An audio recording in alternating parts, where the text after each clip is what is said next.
আসসালামু আলাইকুম প্রিয় দর্শক, আজকে ঘুম থেকে উঠেই চলে আসলাম মুরগির ফার্মে এসে দেখলাম মুরগির কি অবস্থা।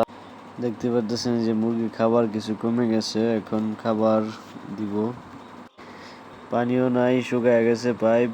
এখন তো প্রচুর গরম, পানিটা আগে দিতে হবে, পরে খাবার দিলেও চলবে, সমস্যা নাই।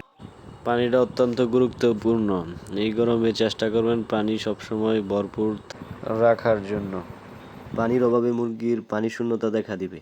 এর ফলে তার দুর্বল ও নিস্তেজ হয়ে পড়বে, খাদ্য গ্রহণ কমে যাবে এবং শারীরিক কার্যক্ষমতা হ্রাস পাবে। প্রতিদিন 3 বার পানি চেঞ্জ করে ঠান্ডা পানি দিবেন, তাহলে মুরগি ভালো থাকবে।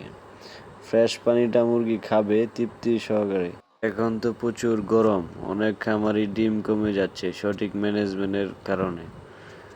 দুপুরবেলা হাইড্রোসল বা হাইড্রেট স্যালাইন দিতে পারেন, তাহলে মুরগির গরমের যে দখল সেটা কাটিয়ে উঠতে পারবে আর কি, মৃত্যুর হার কমবে।